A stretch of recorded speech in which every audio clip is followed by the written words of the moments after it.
Chiquillos, chiquillas, tengan todos ustedes muy buenas tardes. Bienvenidos a esta nueva clase de lenguaje que estaban saludando, ¿cierto? Llegó harta gente al chat. Ya, partimos la clase del día de hoy, chiquillas, chiquillas, y como ya aparece, ¿cierto? Ahí en la imagen y como ya también pudieron ver, por supuesto, en las redes sociales, en el Instagram ya se había avisado, ¿cierto? Acerca de qué íbamos a hablar. De hecho, salía ahí un bonito con el Drama Queen. Vamos a hablar acerca del género dramático, porque estamos en el área de los textos literarios. Entonces, ¿qué vamos a ver con respecto al género dramático?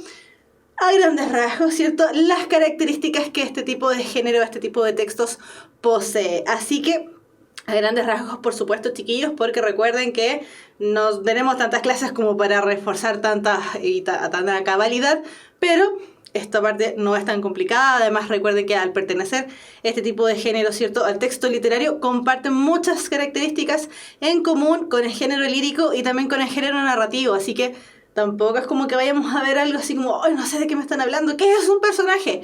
Ya vimos lo que era un personaje en el género narrativo, así que eso ya debe estar al menos incorporado. Nicolás Robert dice que ya está en la U, pero le gusta ver las clases. ¡Qué bueno, Nicolás! Me alegro un montón.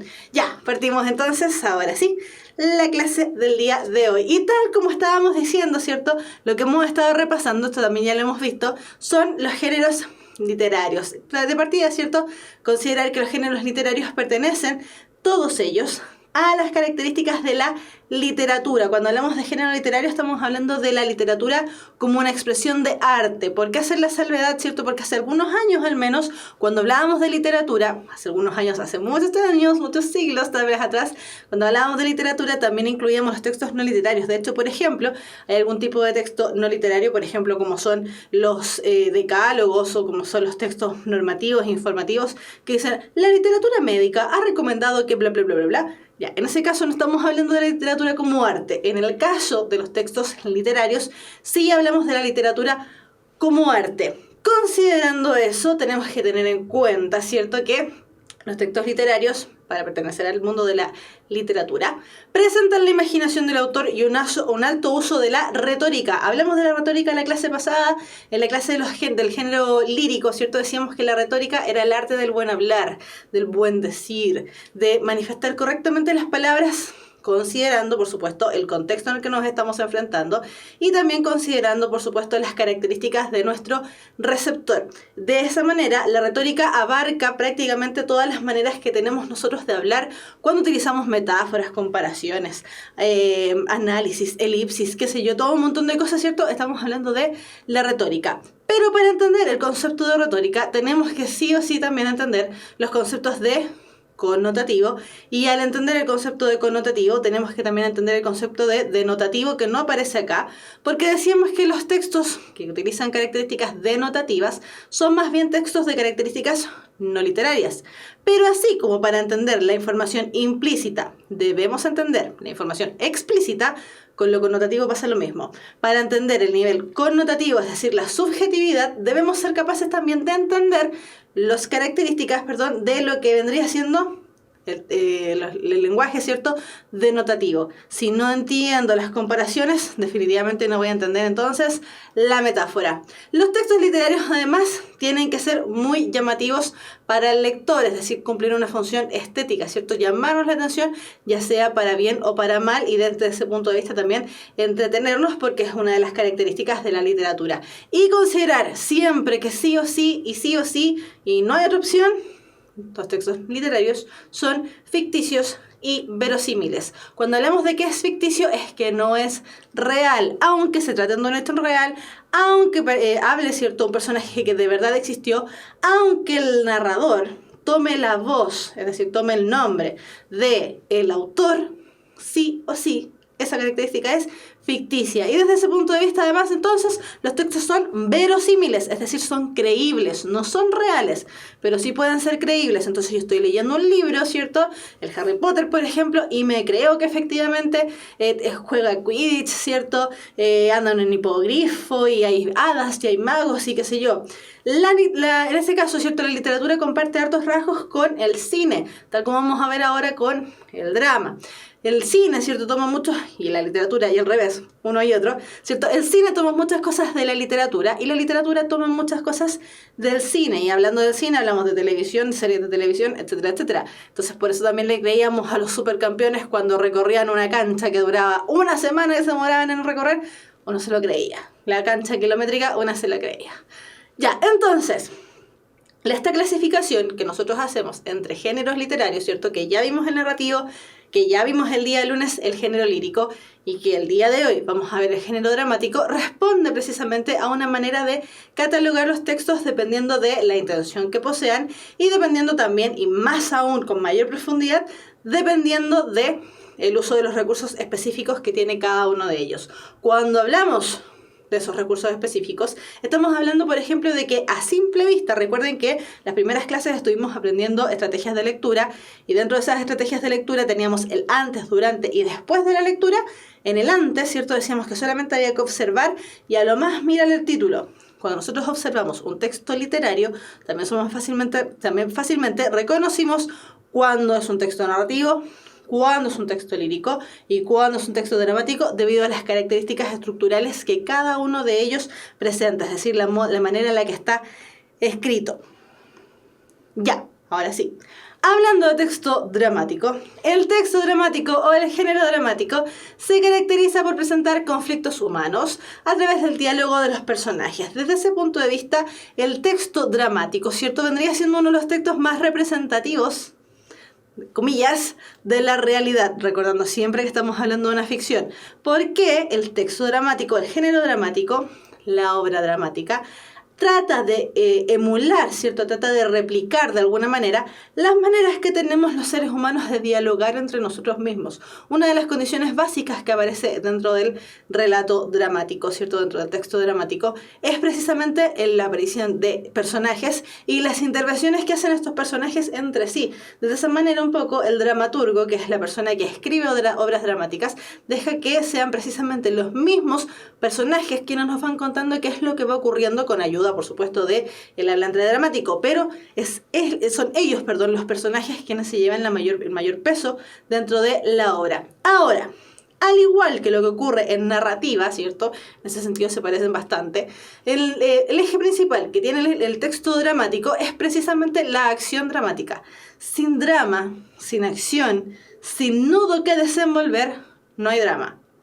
Y a la vez, ¿cierto?, llevando las características narrativas, tampoco habría nada que contar, nada de lo que ficcionar. Por lo tanto, su eje principal es la acción dramática. Todos los eventos escritos o narrados por el hablante dramático se plantean según cómo serán vistos por el receptor. ¿Por qué?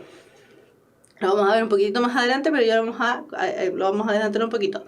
Hay una diferencia grande entre obra dramática y obra teatral, pero hasta ahí vamos a dejarlo por el momento.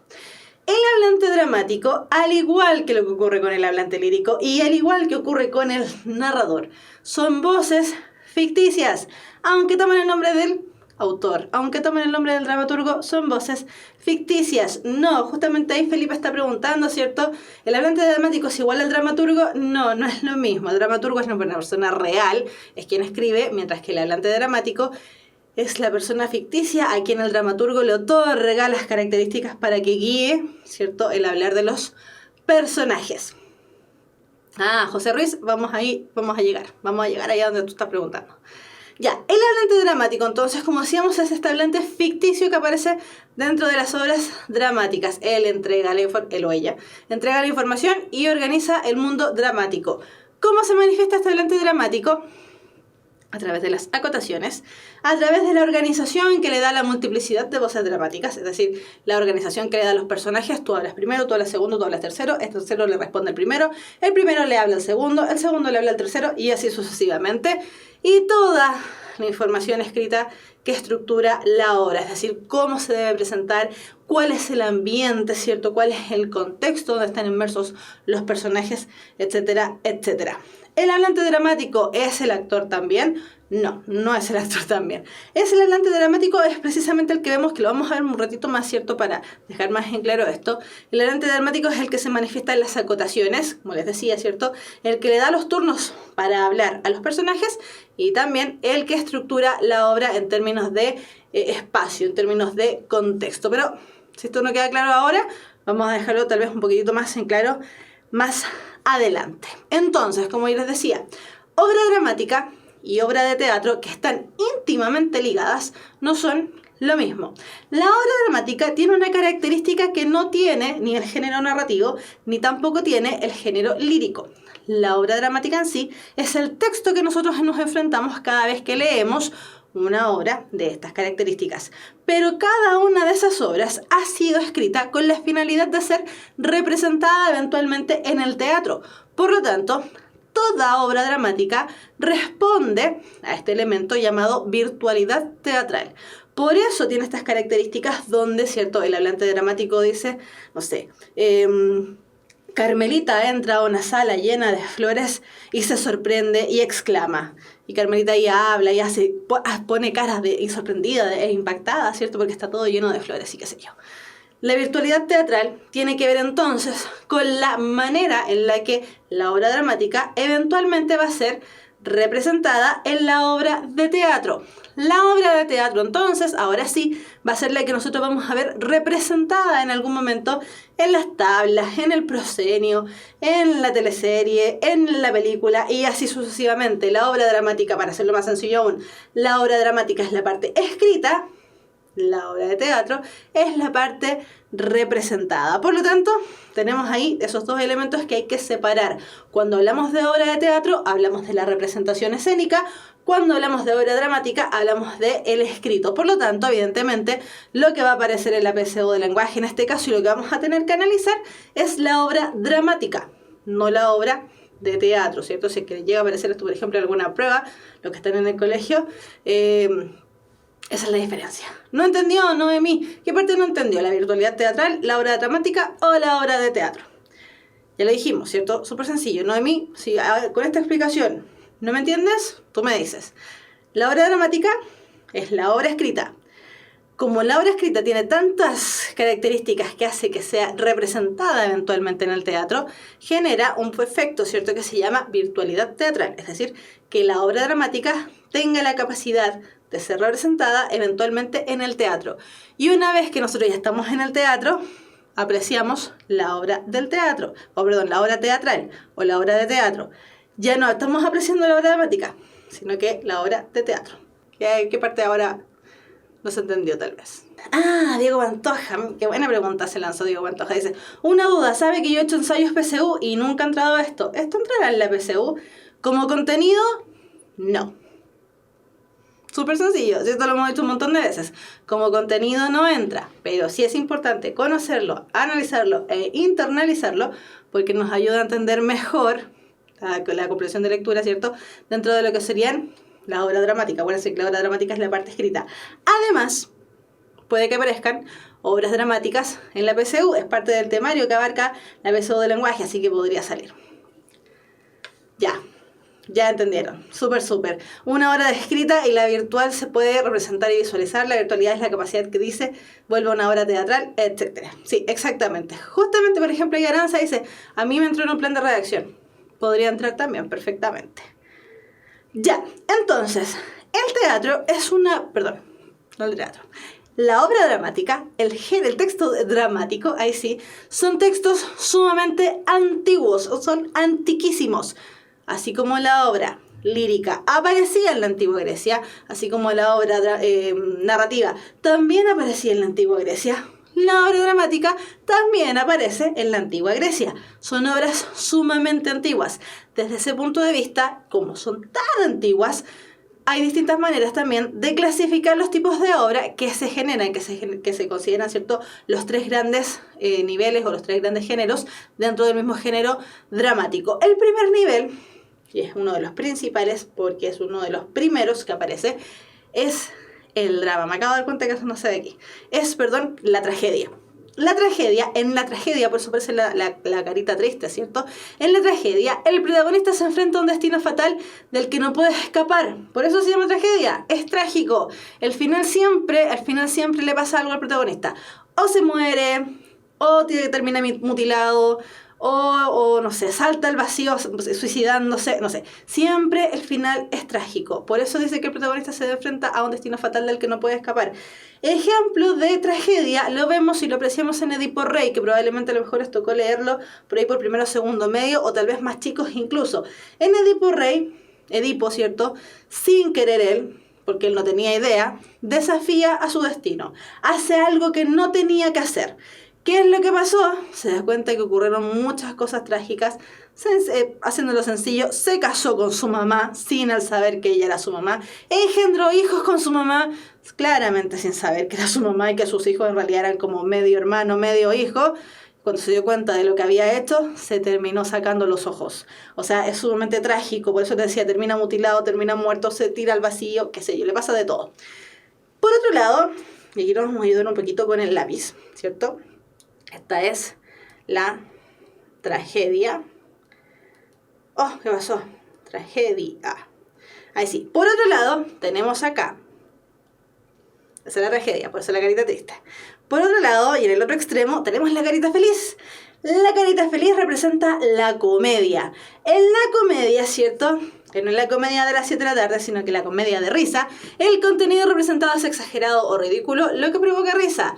Cualquier elemento que haga el ser humano termina siendo absurdo, ridículo, y cuando uno ve algo absurdo o ridículo se suele reír, ¿cierto? Acá en este caso el protagonista, claro, también puede sufrir, pero no se va a morir, ni lo van a mutilar, ni se va a querer suicidar. Va a terminar relativamente bien, feliz, contento, porque todo le sale a pedir de boca, es decir, le sale bien. Estos dos elementos, tanto la tragedia, que vendría siendo el primero, como la comedia, que es ya acá el último, ¿cierto? Vamos a anotar por acá. Me acabo de dar cuenta que no salían los nombres. Ya, tanto la tragedia como la comedia son los elementos, ¿cierto?, centrales del drama. ¿Por qué? Porque cuando mezclamos uno con el otro, se genera la tragicomedia o se genera lo que podríamos conocer también, ahora sí, pues de ahí el nombre también, drama. El drama tiene que ver con una representación tanto de lo trágico como de lo cómico, es decir, representa a la vida misma. Lo que nos pasa en el día a día, ¿cierto? Que nos puede pasar algo muy malo, después nos damos cuenta y nos terminamos riendo de esa tontera que nos pasó. Me pegué en el dedo, chuta, me pegué en el dedo, me tropecé, le pegué al perrito, al final me caí y el perrito, porque lloró, ¿cierto? Voy a tratar de tomar al perrito y el perrito me terminó langueteando la cara.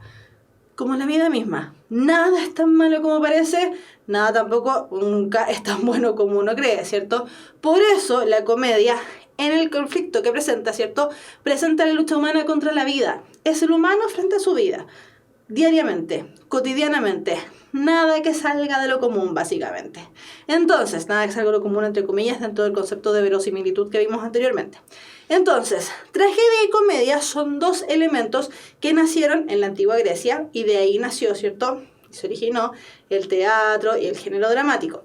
El conflicto dramático que presenta la lucha humana contra la vida aparece mucho después, muchos años después, aparece en el Renacimiento, durante el teatro isabelino, con la aparición de William Shakespeare. Pensemos, ¿cierto?, en William Shakespeare, tratemos de recordar alguna obra de él. Tenemos Hamlet, tenemos Romeo y Julieta, por poner un ejemplo. ¿Qué es lo que pasa en esas obras? También hay personajes que relativamente presentan una característica de comedia. Relativamente podrían ser ciertamente risibles. Por lo tanto, no todo es tan malo, ni no todo es tan bueno. En el caso, por ejemplo, de Romeo y Julieta, el que representa esa parte ahí como media risible es precisamente la persona que les da el veneno a Julieta o a Romeo, no me acuerdo en este momento bien a Julieta, creo. Porque dicen muchas cosas que a veces uno queda pensando y dice, ¿por qué les dijo eso? Y termina riéndose. Entonces, cuando nosotros vemos, por ejemplo, las teleseries, ahora sí, las teleseries de las 7 de la tarde, esas que son como densas, pero no son tan densas, estamos precisamente ante la presencia de una tragicomedia o también conocida como una comedia, simplemente, ¿cierto? Ahora sí que sí. Preguntas. Súper rápido porque hay varias. ¿Romeo y Julieta sería un ejemplo de tragedia? No, Romeo y Julieta, justamente estábamos hablando de eso, es ejemplo de tragicomedia. ¿Es tragicomedia, comedia y drama? ¿Se pueden interpretar o no? No entendí esa pregunta. ¿Pueden ir juntos en un texto? Tampoco creo que entendí muy bien eso. Pero sí, es que un texto puede ser trágico y puede ser cómico, puede ser trágico y tragicómico. No sé. En las teleseries hay comedia, sí, efectivamente. La muerte en la tragicomedia se considera como comedia o como tragedia, depende Maxi Cortés, va a depender 100% del texto al que nos estemos enfrentando. Ya, avanzamos. Ya, justamente por aquí estaban preguntando esto. La obra dramática, al igual que pasaba con el género lírico, al igual que pasaba con el género narrativo, tiene tanto una estructura externa como una estructura interna. La externa es justamente la que nosotros visualizamos, en este caso porque es texto, ¿cierto? Y la podemos ver a simple vista, la podemos ver de manera fácil y rápida. La estructura externa de la obra dramática está constituida por el cuadro, por la escena y también por el acto. Durante el cuadro, lo que ocurre, ¿cierto?, es un cambio total o parcial del decorado. Al inicio de la obra dramática o en alguna parte de la obra dramática, el hablante dramático dice, es una casa, en una habitación, con tres ventanas y con una mesa con 3 sillas. Entraron 3 personajes, tomaron posición de esas sillas. ¿Qué es lo que ocurre? Más adelante llega un otro personaje y sacan una silla de algún otro lado y la ponen también en la mesa. Cambio total o parcial del decorado. O por otro lado dice, están estos 3 personajes y se retiran a sus aposentos, a sus habitaciones, a su pieza. ¿Qué es lo que pasa entonces? Salen volando la mesa y las sillas, ponen una cama. Cuadro, cambio total o parcial del decorado. En la escena lo que ocurre es la entrada y salida de los actores. Te queda el escenario vacío, queda solamente un actor en representación y así sucesivamente. Cada vez que entra o sale un actor, estamos ante la presencia de una escena. Y en el acto estamos ante la presencia de la subida y bajada de telón. Ahora bien, decíamos que lo que estamos analizando nosotros es la obra dramática, por lo tanto en ninguna parte nos correspondería ver un telón. Sin embargo, esas indicaciones sí las da el hablante dramático, sí aparecen. Por lo tanto, si el hablante dramático dice fin del acto no sé cuánto, se cierra el telón, bueno, yo como estoy imaginando, porque el género dramático sin duda que pide un alto nivel de imaginación, me estoy imaginando ahí, me imagino entonces el telón. Si lo estoy viendo representado en el teatro, veo que el telón cae o se cierra, ¿cierto? Entonces ahí hay un cambio de acto. Esa vendría siendo la estructura externa, insisto, lo que podemos ver fácilmente cuando nosotros estamos viendo una obra dramática en representación, es decir, una obra teatral. Ahora, con respecto a la estructura interna, hay ciertos elementos a los que tenemos que atenernos cada vez que leamos una obra dramática. Insisto, es probable que aparezcan textos dramáticos en la EPS de lenguaje. Lo estamos viendo, de hecho, es parte del temario. El año pasado, si no me equivoco, no salió ninguna, pero el año anterior, si no me equivoco también, sí salió una, así que igual tenemos que analizarlas desde ese punto de vista. Dentro de la estructura interna, entonces, tenemos la acción y el conflicto. Decíamos que ambos elementos son necesarios para desarrollar una trama llamativa, ¿cierto?, para el receptor. En el caso de la acción, tenemos el proceso de desarrollo del conflicto en términos de planteamiento, pugnas de fuerzas y resultados o desenlaces. Es decir, la acción es toda la trama y cómo se sucede esa trama a lo largo de lo que vayamos leyendo. Y en términos de conflicto, el conflicto se genera cada vez que 2 fuerzas se oponen, es decir, cuando estamos ante la presencia de 2 personajes particulares, el protagonista y el antagonista. Ambos personajes principales, recordemos que eso sí lo vimos en género narrativo. Decíamos que si el protagonista todo le sale bien, es maravilloso, todo es súper bueno. ¿Qué vamos a contar? Nada, si todo le sale bien, todo es súper bueno, por lo tanto no hay acción. Necesitamos de la presencia de una fuerza opositora para que se genere entonces la acción y se genere a su vez entonces también el conflicto. El conflicto se configura una vez que el lector, en el caso de una obra dramática, o una vez que el espectador, en el caso de una obra teatral, tiene conciencia de las fuerzas en pugnas y los objetivos que cada uno de ellos persigue. ¿Qué es lo que pasa ahí entonces? Tengo que leer, tengo que observar cuáles son las fuerzas en pugna, quiénes están generando un conflicto ahí, para yo saber finalmente cuál es el conflicto que se desarrolla entre ellos 2 también.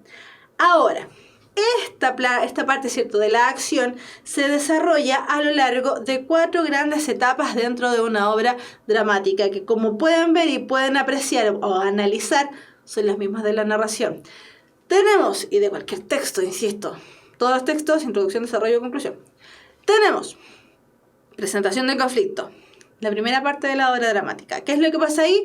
Se dan a conocer las fuerzas que se oponen y los objetivos que cada una de ellas persigue. Ya sabemos que se presentó el conflicto, ya sabemos quiénes son los conflictuados, por lo tanto va a ir avanzando esa obra, ¿cierto? En la medida que ellos vayan conflictuándose cada vez más.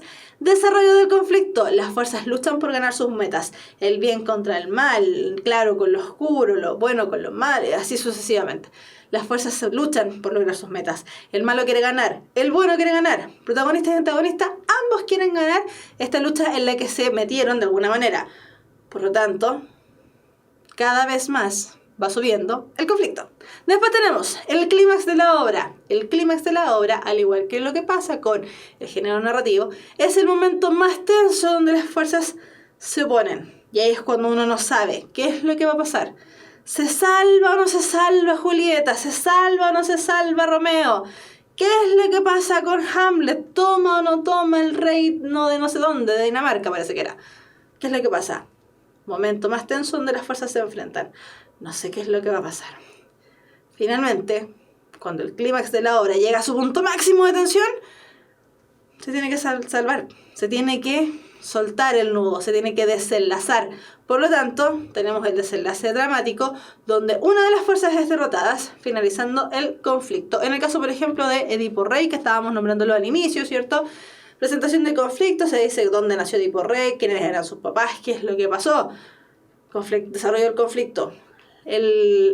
Cuando Edipo Rey, ¿cierto?, va creciendo, va avisando, se va desarrollando como persona, se da cuenta que están pasando cosas muy raras a su alrededor, se manda a cambiar de ciudad, llega a una ciudad, mata a un caballero, se casa con una señora y después, más adelante en el clímax de la obra, le cuentan que esa señora es su mamá, que engendró hijos con su mamá y que todas las desgracias que le están ocurriendo al pueblo de Tebas son por culpa de él. Desenlace dramático, una de las fuerzas es derrotada. En este caso fue derrotado el mismo Edipo, que era parte de la presentación del conflicto. Edipo dijo, no, yo aquí no quiero ver más las cosas malas que hice, me saco los ojos y me voy a caminar por el desierto acompañado de mi hija, que no me acuerdo en este momento cómo se llamaba, pero creo que era Electra. Entonces, tenemos ahí grandes avances, ¿cierto?, de la obra dramática. Consejo, chiquillos, siempre están preguntando, ¿cierto?, por qué libro recomendamos, profe, ¿qué me recomienda leer? Recomendación, para entender estos conflictos, obras chilenas, porque están más cercanas un poco a nosotras. Recomendación 1, leer, ¿cierto?, El loco y la triste de Juan Rodrigán, está en PDF y es súper cortito, no se demoran más de 1 hora en leerlo. Que les gusta leer sobre todo. Después tenemos otra recomendación que es Los que van quedando en el camino de la Isidora Aguirre. También no se demoran más de 1 hora en leerlo. Además habla del mismo Chile, ¿cierto? Léanlo, chiquillos, porque aquí se desarrollan, en todas las obras dramáticas se desarrollan estas partes de los conflictos. Ahí ya tienen 2 obras recomendadas porque siempre están preguntando, profe, ¿qué libro recomienda? Ya, ahí recomendé 2 y no se demoran nada en leerlos además. Ya, dentro de la estructura interna también aparece el fenómeno del lenguaje dramático. ¿Cómo está construida una obra a partir del lenguaje que se utiliza? Decíamos que las obras dramáticas representan muy bien el actuar del ser humano en sociedad, porque nosotros somos seres sociales, ¿cierto?, que conversamos con personas. De hecho, por ejemplo, aquí yo estoy sola en una sala, pero igual converso con ustedes, por lo tanto siempre estamos conversando. Desde ese punto de vista se genera el diálogo. El diálogo dentro de la obra dramática desarrolla precisamente la historia dramática, es decir, desarrolla las instancias, desarrolla todos estos momentos que estuvimos viendo recién, el inicio, el desarrollo, el clímax y también el desenlace. Se presenta junto a las acciones y movimientos que realiza el personaje. Desde ese punto de vista aparecen también las acotaciones. ¿Por qué? Porque el hablante dramático en algún momento va a decir: entra Aurelia. Entonces Aurelia entra y dice, y Aurelia habla. Mientras está hablando, mira a Juanito. Entonces Aurelia está hablando con alguien, mira a Juanito y le sigue hablando a él. Las acotaciones son las indicaciones que dirigen a los actores y también dirigen los cambios de escenarios. Las acotaciones suelen, no es obligatorio, pero suelen aparecer en el texto con la mediación de los paréntesis. Recordemos que los paréntesis no creo que nos hayamos olvidado, pero Por si acaso, los paréntesis son esas medias curvas, ¿cierto? Esas lunitas que aparecen delante de ciertas palabras. Ahora, también podrían aparecer, por ejemplo, entre comillas. Sería raro, pero podría ocurrir. También podrían aparecer en cursivas. De alguna manera u otra, el dramaturgo, a través del hablante dramático, presenta, ¿cierto?, que eso el personaje no tiene que decirlo, sino que es una indicación para quien vaya a representar al personaje, la virtualidad teatral, a través de esas acotaciones, a través de esos elementos. ¿Las acotaciones salen en las obras teatrales? No, aparecen exclusivamente en la obra dramática. No entendí, dice, ¿quién fue? Vanessa. No fue Vanessa, es Rodrigo. Ahora lo vamos a entender mejor. Acá tenemos una obra dramática. ¿Por qué sabemos que es una obra dramática? Porque está escrita. Si no, estaríamos viendo la representación teatral. Ya, dice, Martirio, ¿dónde vas? Adela, quítate de la puerta. Martirio, pasa si puedes. Adela, aparta, lucha. No lucha y la Luisa, no. Lucha, pelea. Martirio, a voces, es decir, gritando, ¡madre, madre! Aparece Bernarda. Salen en aguas con un mantón negro. Bernarda, quietas, qué pobreza la mía no poder tener un rayo entre los dedos. Aquí hay una lucha, ¿cierto?, entre Martirio y Adela. Lo sabemos que aparece dentro de las paréntesis. Están peleando una con la otra. Martirio le dice dónde va, la Adela quiere salir, ¿cierto? Y le dice al Martirio que se salga de la puerta. La Martirio le dice, pasa si puedes. Adela dice, aparta, y así sucesivamente están peleando hasta que una llama a la mamá. Llega la mamá, aparece Bernarda y además encima nos dice cómo viene vestida, ¿cierto? Salen en aguas con un mantón negro. Y Bernarda les dice, quietas, qué pobreza es la mía no poder tener un rayo entre los dedos.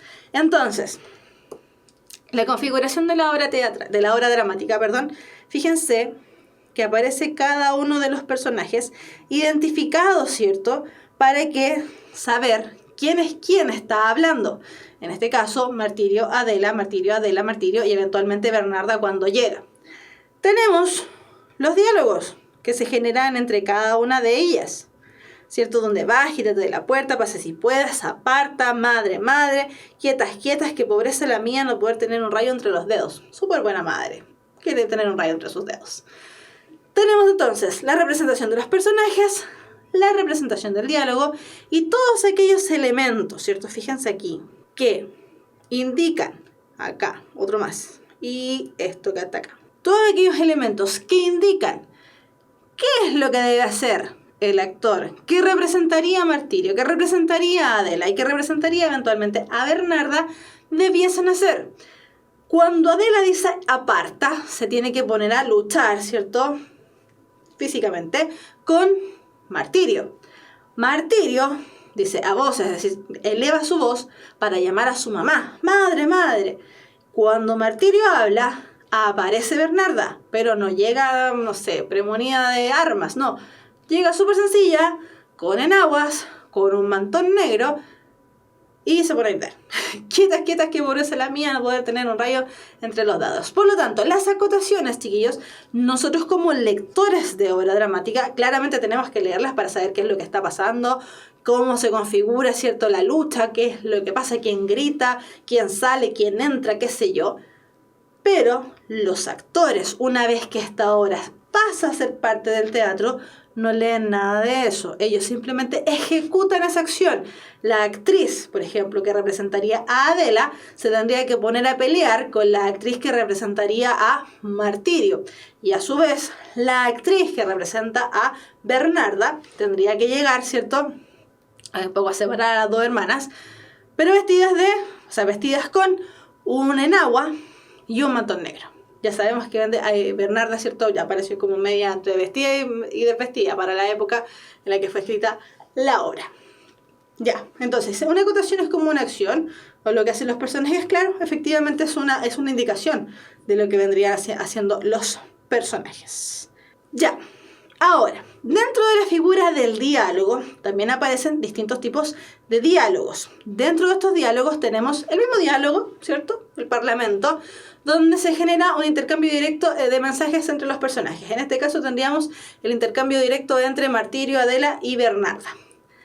Tenemos también la figura del monólogo. El monólogo Es la representación de un diálogo que solo hace un personaje y está generalmente solo en escena. Se fueron todos y el personaje se pone a reflexionar en voz alta con respecto a la vida miserable que le toca vivir. Por ejemplo, no me acuerdo si es Martirio Adela ya en este momento, ¿cierto?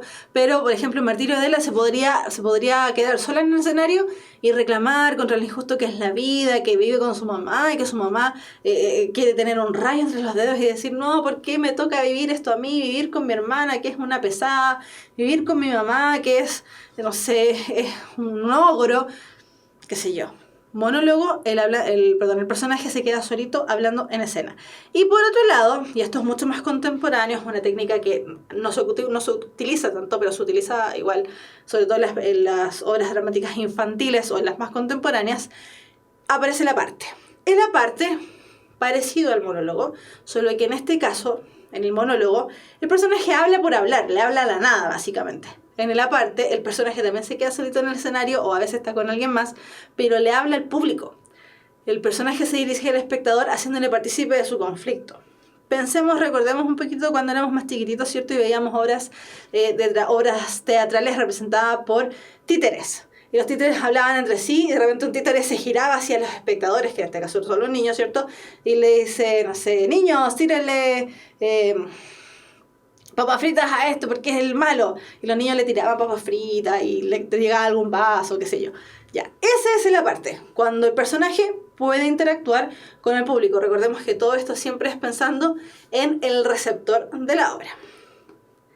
Ahora bien, los mismos personajes, nosotros esto ya lo habíamos dicho, lo vimos en narrativa, los personajes son entes dinámicos de ficción que ejecutan las acciones o reciben los efectos de estas durante el desarrollo de la obra. Son finalmente los personajes quienes conducen, en este caso, la obra dramática, los que hacen que vayan progresando las instancias dramáticas en la presentación del conflicto, en el desarrollo del conflicto, en el clímax y en el desenlace del conflicto. Los personajes son ficticios, son creados por el dramaturgo, implementados por elementos dramáticos y ejecutados por los actores. Por lo tanto, son ficticios porque son creados por una persona real, son implementados por el hablante dramático, es decir, el hablante dramático le dice, mira, tienes que hacer esto, esto, esto y aquello. Y ejecutados por los actores, eventualmente, ¿cierto? Considerando la característica de virtualidad teatral. Ahora, considerando el grado de participación que tenga cada uno de los personajes, esto es igual que en la obra narrativa, los podemos clasificar en principales o protagonistas, los que más salen dentro de la obra, los que intervienen, los que generan también eventualmente el conflicto, secundarios, que van a ser quienes apoyan la aparición del protagonista o del antagonista de los personajes principales, y los episódicos, que son esos personajes que apenas aparecen siquiera. Ahora bien, también podemos considerarlo, ¿cierto?, dentro de su clasificación según su rol, según qué es lo que hacen dentro de la obra. Decíamos que teníamos los principales. Los principales sí o sí va a ser el protagonista y el antagonista. El protagonista es lo que podríamos decir el bueno y el antagonista que podríamos decir que es el malo. El protagonista es el centro de acción, es un personaje principal, representa una de las dos fuerzas en conflicto y alrededor del protagonista, se genera la historia. Ahora bien, ¿cómo podemos identificar cuando el protagonista, cuando estamos ante la presencia del protagonista y cuando estamos ante la presencia del antagonista, dependiendo de qué es lo que nos genera a nosotros los espectadores o a nosotros los lectores, ¿cierto? El receptor, básicamente, de la obra? ¿Por qué? Si el actor que está encarnando al personaje protagonista o el protagonista simplemente que está ahí presentándose, ¿cierto?, dentro de la obra que estoy leyendo, me genera empatía, me genera simpatía, yo digo, voy a abogar por la presencia de este personaje, estamos ante la presencia del protagonista. A grandes rasgos insisto en esta parte, ¿por qué? Chiquillos, la obra dramática, nosotros aquí estamos analizándola desde una perspectiva sumamente amplia, no estamos centrando en nada particular, así como muy amplio todo, pero la obra dramática debe generar algo en nosotros los receptores, y eso que se genera a través de precisamente los actores. Si a mí me genera simpatía, si a mí me genera confianza, ¿cierto?, y me genera empatía, básicamente, que es ponerme en el lugar de él, estoy ante el personaje protagonista.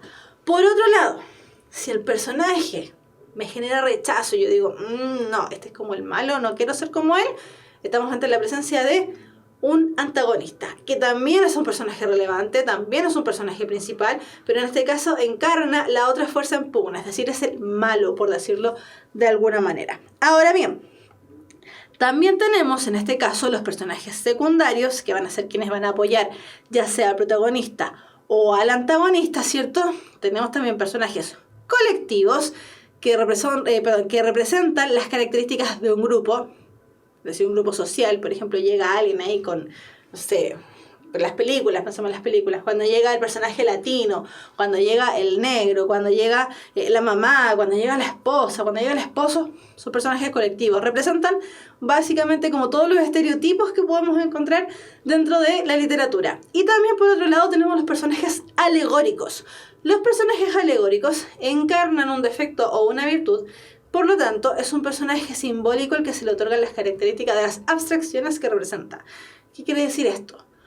Puede pasar que el protagonista no tenga un antagonista real, es decir, no sea un personaje real, que uno pueda verlo, sino que a veces el protagonista se enfrenta ante sí mismo, se enfrenta a los conflictos mentales que tiene, se enfrenta ante la sociedad que no lo quiere, se enfrenta ante un desastre natural.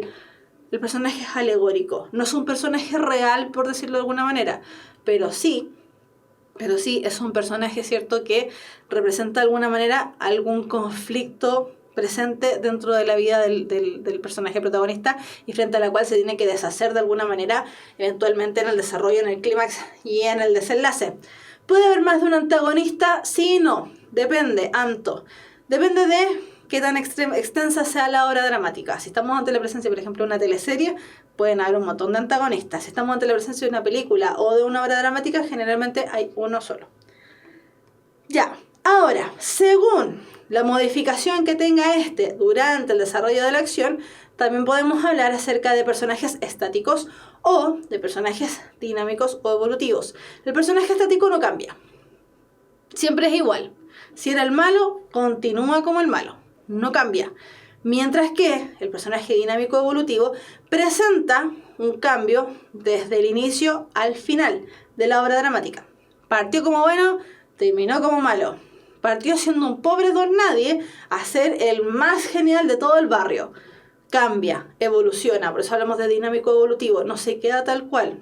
No siempre es el amigo de... No, cambió. No quedó igualito a como lo conocimos. Ahora bien, en el género narrativo, para que lo repasen si es que quieren, en el género narrativo dijimos que para analizar a los personajes tenemos que tener en consideración algunas cosillas. Primero, el nombre que tenga ese personaje puede ser sumamente revelador de información de características implícitas. Contexto referencial o situacional, ¿dónde están metidos? ¿Qué tipo de personaje es? ¿Cuál es el contexto en el que se desenvuelve? Y por tercer lugar, la caracterización indirecta, es decir, los rasgos interpretables por medio de lo que hacen. Si el personaje, por ejemplo, uno le ve súper bien terneado, es decir, utiliza un terno, ¿cierto? Anda muy alajado, uno dice, un oficinista, es rico, qué sé yo. Caracterización indirecta, pero se pone a robar, uno dice, este es el malo. Rasgos interpretables por medio de lo que hagan. Esto nos va a permitir reconocer y describir a los personajes según las características psicológicas que tengan, las características morales que tengan y también la aceptación y también las características físicas que posean. En el caso del teatro es súper fácil ver cuáles son las características físicas que tienen. En el caso de la obra dramática no siempre aparecen estas características porque puede que no sean relevantes para el desarrollo de la obra, por lo tanto tenemos que irnos fijando en cómo actúan los personajes entre sí. ¿Por qué es importante fijarnos también en los personajes en el caso de las obras narrativas y en el caso de las obras dramáticas? Porque hay preguntas tipo dentro de la PSU, ¿cierto?, que tienen que ver con caracterizar cómo era tal personaje, qué hacía tal personaje, cómo hablaba tal personaje, bla, bla, bla, bla, bla. ¿Cómo puedes interpretar la información que aparece aquí? Me preguntan por los personajes. Por lo tanto, tengo que seguirme fijando cómo ellos van interactuando entre sí, cómo estos personajes también se configuran dentro de sí mismos. Vamos a responder una pregunta que hizo Radical Time antes de irnos al ejercicio. Que está preguntando, ¿el monólogo es lo mismo que el soliloquio? Sí y no. El monólogo y el soliloquio trabajan más o menos de la misma manera. De hecho, generalmente también se utilizan como sinónimos, pero no son iguales. El monólogo, el personaje se queda solito en escenario. Solo. No hay nadie que comparta escenario con él. Mientras que en el soliloquio, el personaje sí está acompañado de personas, pero estas personas, él hace un paso adelante, ¿cierto? Dentro del proscenio, dentro del escenario, y habla. Las otras personas pueden fingir no escucharlas, o tal vez sí lo escuchan, pero lo dejan hablar. Por lo tanto, el monólogo y el soliloquio no son lo mismo. En las películas hay otro antagonista, vuelvo a responder, no, generalmente solamente se utiliza un antagonista dentro de las películas, a no ser que estemos hablando de una saga, como lo que ocurre con las películas de Marvel, por ejemplo. Ya, nos vamos al ejercicio de la clase, chiquillos. Insisto, estos son textos y preguntas que aparecen o han aparecido dentro de la PSU de lenguaje. Por lo tanto, hay preguntas que son sencillas, hay preguntas que son difíciles, hay preguntas también que nos confunden y por supuesto que hay preguntas que son ni fu ni fa, no son ni fáciles ni difíciles. Así que fijémonos bien, ¿cierto? En el tipo de pregunta que me hacen, en la habilidad que seguramente me están requiriendo ejecutar. ¿Por qué? Porque muchas veces dicen, profe, las preguntas están muy fáciles, pero si la PSU no es tan difícil tampoco, chiquillos. Así que para que nos vayamos acostumbrando a que no siempre es tan difícil, ni no siempre es tan fácil. Ya, dice, escena 12. Cleto, Miguel y Juliana. Esta última sale corriendo y se precipita en brazos de Miguel. Ahí estamos ante la presencia de una acotación, ¿cierto? Justo que estaban preguntando algunos que todavía no entendían el tema de la acotación. Sabemos que cuando Miguel, que es el primer personaje que interviene, vaya a hablar, Juliana antes tiene que haber corrido a los brazos de su Miguel amado. Miguel, oh mi amada Julianita, Juliana, Miguel, mi bien adorado. Cleto, ¿cómo? ¡Habráse visto! ¡Niña! Muy enojado separándolos. En mi casa está el escándalo y en mis barbas. ¿Cómo es eso? Juliana dice, papá. ¿Por qué sabemos que tiene esa interpretación? Porque dice, con suma extrañeza. Miguel dice, don Cleto, lo mismo, con suma extrañeza también. Cleto, ¿qué diablos? ¿Habráse visto igual cosa ni entre los pueblos malayos que en presencia de su padre dé una niña tan abrazo? Juliana, papá, como antes, es decir, con suma extrañeza. Miguel dice, don Cleto, lo mismo también, con profunda extrañeza. Cleto dice, amiguito, váyase usted con mal año, antes que haga un estropicio con usted. Y no vuelva, ¿estamos? Miguel dice, pero váyase o le rompo, levantando una silla, la crisma de un silletazo. Es decir, cuando está diciendo le rompo, ella está levantando la silla para pegarle al pobre Miguel. Juliana dice, Miguel, espera, papá, escúchame, por los santos, colgándosele al cuello. Es decir, la Juliana, ¿cierto?, soltó a Miguel y abraza a su papá. Dice Cleto, vaya, hable pues. Juliana, ¿no dijiste a tu hija hace poco rato, Juliana, te doy permiso para que des un abrazo a tu novio? Bien, ¿y qué? Dice admirado. Dice, sí, ¿y qué? Que no se lo has dado y que en lugar de venir con ese respeto innato que al padre deben los hijos, hace un momento has llegado para abrazar a Miguel y has formado aquí un escándalo. No, hija mía, no, el permiso no lo di yo para tanto. Juliana dice, pues abrazando a Miguel del permiso no he abusado. Miguel dice, pero si yo soy su novio. Y Miguel aparece de repente hablando. Cleto dice, ¿acaso se están burlando? Y más encima está muy enojado, está furioso. Nada, papá, es la verdad. En burlas no hemos pensado, dice Miguel. Cleto, ¿estamos aquí o en Prusia? Estupefacto. O en la China, o en el Cairo, o en Japón, o en Turquía, o en el infierno estamos. Juliana dice, no encuentro, papá, motivos para que estés tan pasmado. Cleto le dice, pero niña, ¿que no me dijiste acaso que hablara? Juliana dice, sí, con mi novio. Cleto le dice, pues, con tu novio hablé. Juliana le dice, ¿cuándo? Cleto responde, no hace mucho. Juliana dice, pues entonces, ¿por qué estás tan admirado? Cleto dice, ¿por qué? Porque no es Miguel. Y ahí Miguel aparte, ¿cierto? O sea, le puede hablar al público como puede hablar un poco mascullando. Esto sí me ha gustado. Juliana dice, ¿y quién es? Cleto responde, Julián. Miguel dice, ¿el otro? Ay, papá, fresco estamos, dice riéndose. Cleto dice, tú estarás, ¿qué es lo que es yo? Estoy que me lleva el diablo. Pues ya sabes que es Miguel, dice Juliana. Cleto dice, ¡qué equivocación, zapazo! Agarrándose la cabeza, de pronto se endereza y dice con tono de triunfo, ¡mi mujer me dijo Bruto! Con motivo muy fundado, y lo vengo a comprender cuando han pasado 13 años. ¿Y cómo lo componemos?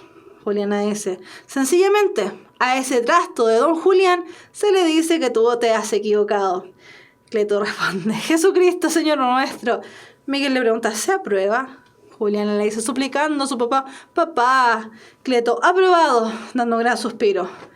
Miguel dice, ¡que viva el señor don Cleto! Y Juliana dice, ¡que vivas, papá! 1000 años. Ya, este texto entonces es de Antonio Espiñeira, dice, en la puerta del horno fragmento. Ya, esa es la gracia de las acotaciones, que en realidad leerlas es súper fome cuando uno está interpretando, ¿cierto? Pero la gracia de las acotaciones es ir pensando qué es lo que está haciendo el personaje cada vez que va hablando, ¿cierto? En este caso, por ejemplo, tenemos acá una acotación. Mientras don Cleto ahí se está dando cuenta de la gran metida de patas que hizo, o sea, del gran error en que cayó en este caso, dice, ¡qué equivocación, zapazo! Y mientras dice eso, ¿cierto? Se agarra la cabeza, se agacha incluso, porque dice, de pronto se endereza y dice con tono de triunfo, ¡mi mujer me dijo Bruto! Ahí está. ¿Qué es lo que tiene que hacer?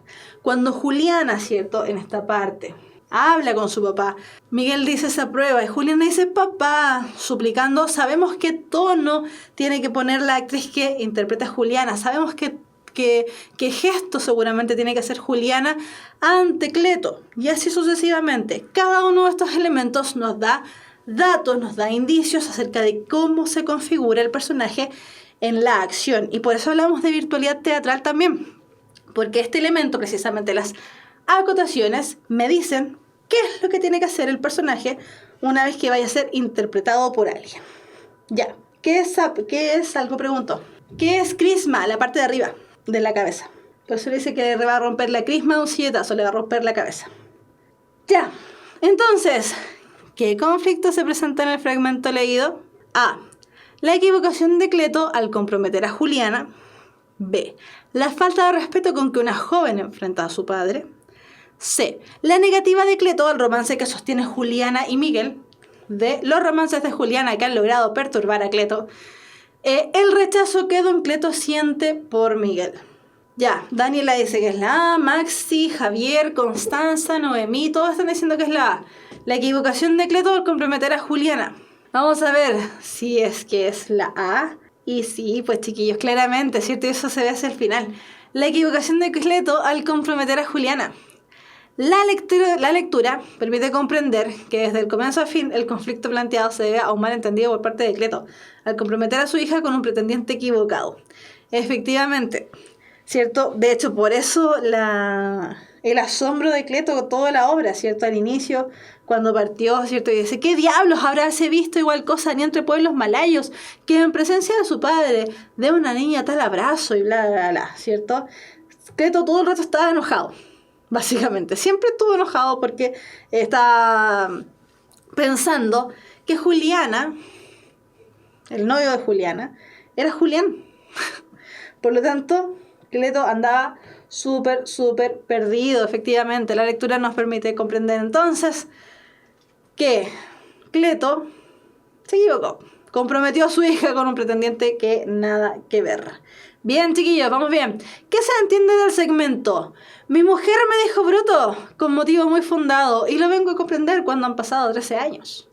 A. La esposa de Cleto lo despreciaba. B. El hombre cometía errores con frecuencia. C. El matrimonio de Cleto estaba en crisis. D. Cleto lleva 13 años sintiéndose bruto. E. La mujer de Cleto era intuitiva. A. La B.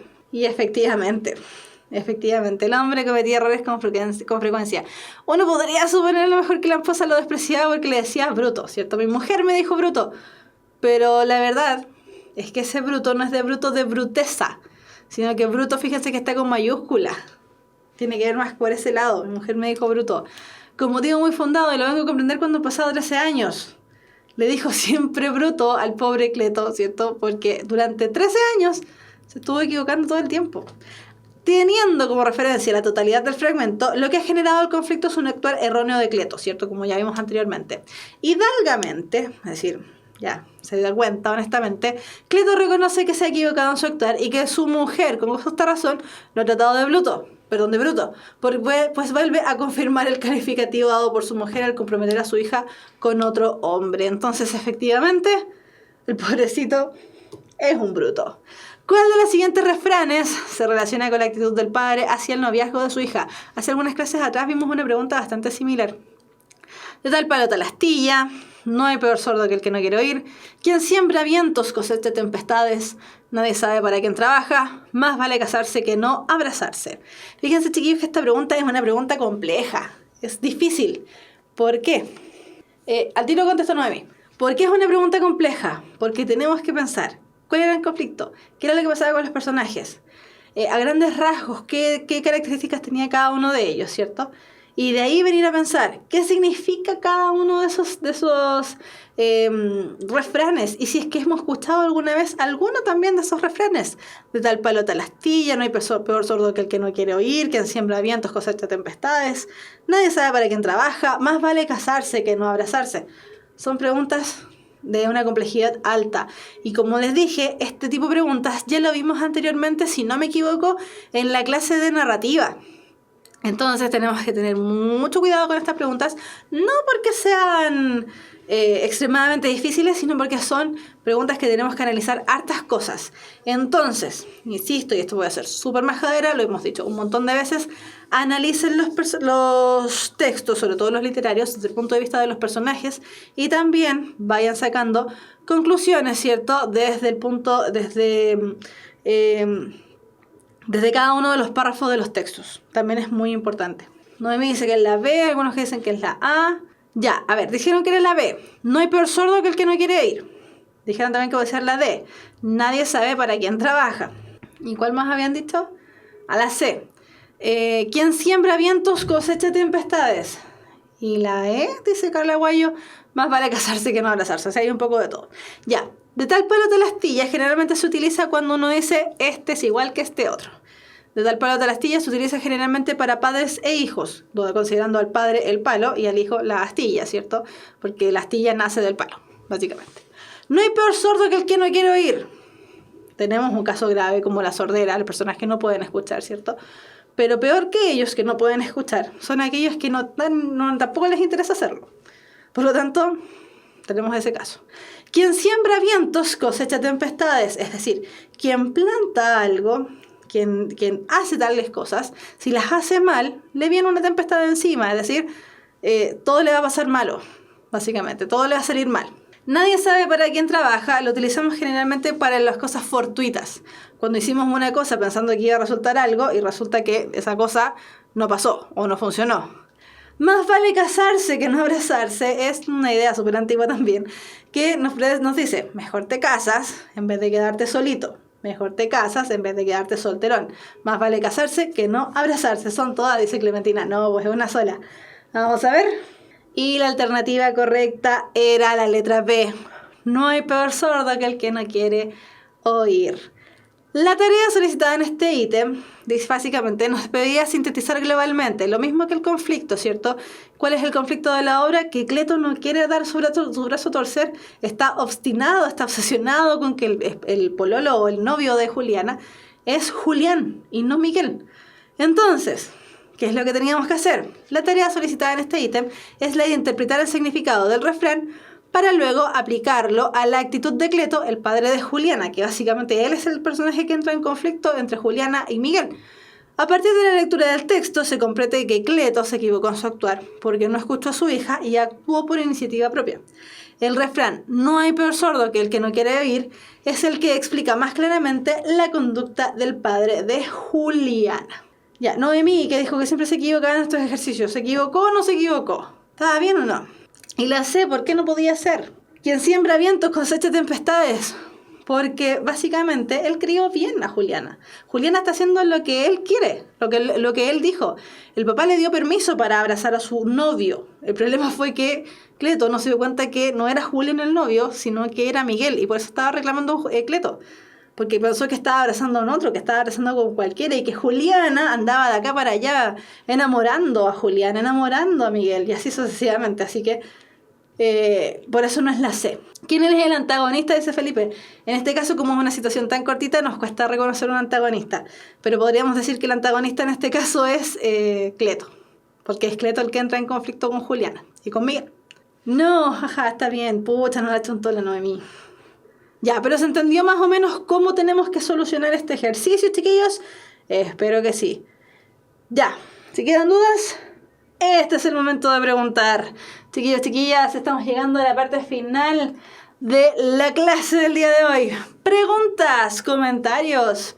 Carita feliz, carita triste, la carita de la comedia, la carita de la tragedia. Cuando ambas se cruzan, tenemos una tragicomedia o también, a grandes rasgos, un drama. ¿Cuál es el telón? Aldo Becchiola. El telón es cada vez que tú cierras, ¿cierto? Y se acaba la acción por un momentito. Como ya, paremos un poquitito. En el caso, por ejemplo, del teatro, es literalmente telón, es decir, una tela súper grande que cae sobre el escenario y que uno, como espectador, no puede ver lo que pasa detrás de ese telón. Por eso hablamos de apertura y cierre de telón. O de subida y bajada de telón también. Uno no sabe lo que pasa atrás. Y lo que pasa atrás es que están cambiando la escenografía, los personajes se están cambiando de ropa y qué sé yo. ¿Quién es el narrador del género dramático? ¿Tiene? A ver, podemos decir que el narrador, entre comillas, porque en realidad no es un narrador, es el hablante dramático. Ahora bien, la gracia de la representación de las acciones en realidad la hacen los personajes. Por lo tanto, no, en realidad no hay un narrador. Pero sí tenemos un hablante dramático que se encarga de que los personajes hagan cosas. Por lo tanto, como que sí, pero no. Ah, ¿cuántas preguntas son de la prueba de PSU de lenguaje? 80 preguntas. De las cuales solamente con 75 te van a medir el puntaje. Pero hay 5 que nosotros no sabemos cuáles son, ¿cierto? Que no te las van a considerar, pero tienes que contestarlas igual porque como no sabemos cuáles son las preguntas, esas 5 preguntas que no consideran, hay que contestarlas todas. 80 preguntas en 2 horas y media. ¿Qué era la tragicomedia? No me quedó claro. La tragicomedia es la mezcla entre la carita feliz y la carita triste.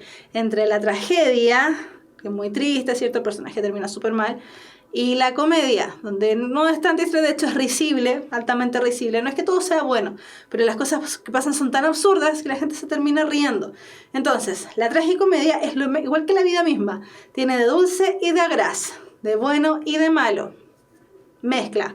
El personaje puede estar sufriendo, pero eventualmente le va a llegar la calma y eventualmente, ¿cierto? Algo va a pasar que va a ser bueno para él. O puede estar viviendo una vida muy maravillosa y va a pasar algo que lo va a dejar pero botado en el suelo y va a tener que buscar las herramientas para surgir. Esa es la tragicomedia. Básicamente lo que tú puedes ver en películas, en teleseries, en series y así sucesivamente. Rodrigo, gracias por tus palabras. Profe, ¿qué era la virtualidad? Aún me confundo. Ya, vamos a volver a la parte de la virtualidad. Aquí estamos en virtualidad. Ya. Tenemos. Primero, tiene que quedar clara la diferencia, Aranza, entre obra dramática y obra de teatro. La obra dramática es lo que leímos recién. De esta obra entre Cleto, Juliana y Miguel. La obra dramática. Sabemos que es la parte escrita. La obra de teatro es la representación de aquello que está escrito, ¿cierto? Porque fíjate que cada vez que Cleto hablaba, ¿cierto? Por ejemplo, cuando decía que le iba a quebrar una cabeza en la silla a Miguel, decía que el personaje tenía que tomar una silla y hacer el gesto de levantarla por sobre su cabeza. La obra de teatro, entonces, es cada vez que nosotros ya vamos al teatro a ver la obra que estaba escrita, y vamos a ver a un actor, ¿cierto? Encarnando a Miguel, levantando una silla y amenazando con esa silla a Miguel. La virtualidad teatral es un proceso que ocurre entre medio. Toda obra dramática está escrita para ser representada en el teatro. Todas. No hay excepciones. Todas las obras dramáticas eventualmente van a representarse en el teatro porque para eso las crea el dramaturgo, la persona que escribe obras dramáticas. Entonces, la virtualidad teatral tiene que ver con la capacidad que tiene esa obra de ser representada en el teatro. Por eso, nosotros funcionamos aquí a través de, vamos a poner una D. Por eso nosotros funcionamos aquí a través de las acotaciones. porque a través de las acotaciones sabemos qué es lo que tiene que interpretar el actor que vaya a representar a Cleto. Por lo tanto, sí, a Cleto. Por lo tanto, la virtualidad teatral tiene que ver con la capacidad que tiene esa obra de ser representada eventualmente en el teatro. José, ¿el clímax siempre va a estar en un texto dramático? Sí. Sí, José, porque si no aparece el clímax significa que la obra tampoco tiene conflicto. Por lo tanto, si no hay conflicto, no hay drama. Así que sí, va a aparecer sí o sí. Ahora, a lo mejor en los fragmentos, ¿cierto?, que leemos para la BSU, pues que a lo mejor el clímax como que no aparezca tan claro. Pero igual va a aparecer. Por ejemplo, acá leímos solamente un fragmento de lo que pasaba entre Juliana, Cleto y Miguel, y hay un clímax. Cuando no sabemos si es que Cleto, ¿cierto?, va a aceptar a Miguel como novio de Juliana o no. ¿Cierto? Porque lo está amenazando, le quiere pegar. Finalmente no le pega y se da cuenta que fue él el que se equivocó. ¿Qué es el entremés? El entremés no, el entremés ya no es subgénero. A ver, cuando se presentaban las... Me parece que el auto sacramental va por ahí. Cuando se presentaban las obras dramáticas al teatro, es decir, cuando presentaban las obras teatrales en la antigua Grecia, ¿cierto? Y también lo copiaron los romanos, hasta más o menos el teatro isabelino, es decir, hasta el Renacimiento más o menos. Para entretener al público, mientras se cambiaba el telón, ¿cierto?, las cosas que están detrás del telón, ocurrían los autos sacramentales y ocurrían también los entremeses. Los entremeses, que es una palabra que nosotros seguimos utilizando actualmente, eran pequeñas piezas dramáticas que se presentaban al público para entretenerlo. Ya, entonces, ¿qué es lo que ocurría? Los personajes terminaban de actuar, ¿cierto?, pero solamente para pasar a otro acto. Los personajes terminaban de actuar, se cerraba el telón y delante del telón podía, por ejemplo, aparecer una banda tocando música o haciendo una obra teatral cortita, cosas de ese estilo. El entremés y el auto sacramental andan más o menos por lo mismo. Ahora, el auto sacramental sigo con la duda, pero el entremés y el auto sacramental generaban más o menos lo mismo. Ahora, tenían distintas temáticas, por eso estoy con la duda. Por eso no me quiero casar con ninguna reflexión. Ya, ahora sí, terminamos. Chiquillos, que estén muy bien. La próxima clase es el día jueves a las 19 horas chilenas, porque recordemos que muchas veces estas clases las ven chicos de Colombia, chicos de Perú, también chicos de Haití, aunque me imagino que están en Chile, pero chicos de Haití también han dicho que están por ahí presentes en el chat. Así que recuerden, las clases son los días jueves a las 7. ¿Por qué tuvimos clase el día lunes? Solo porque fue una clase recuperativa, pero ya vamos al día, así que no debiesen haber más clases fuera de horario. De todas maneras, estén muy atentos a las redes sociales, porque cualquier cambio en las clases, que se suspendió o que se va a recuperar alguna clase, datos entretenidos además, siempre están en Facebook, siempre están en Instagram. Y el día de mañana, no recuerdo bien la hora, creo que era a las 6 de la tarde, miren el canal de Puntaje Nacional, porque va a haber una charla, ¿cierto? Una clase de vocacional. Una charla vocacional, así que estén bien atentos ahí porque les va a servir harto. Si tienen dudas con respecto a la BSU, con respecto a qué estudiar, cómo financiar, bla, bla, bla, bla, bla, mañana es el día, así que estén atentos ahí a las clases de los días viernes, que no son clases de contenido, pero sí son clases que les van a servir harto para que ustedes puedan ir nutriéndose con el mundo que se les viene, el mundo de la vida universitaria. Ya. Ahora sí que sí. Nos vemos, chiquillas, que estén súper bien. Un abrazo grande y apretado. Y como ya les decía, nos vemos el próximo jueves a las 19 horas. Chao, chao.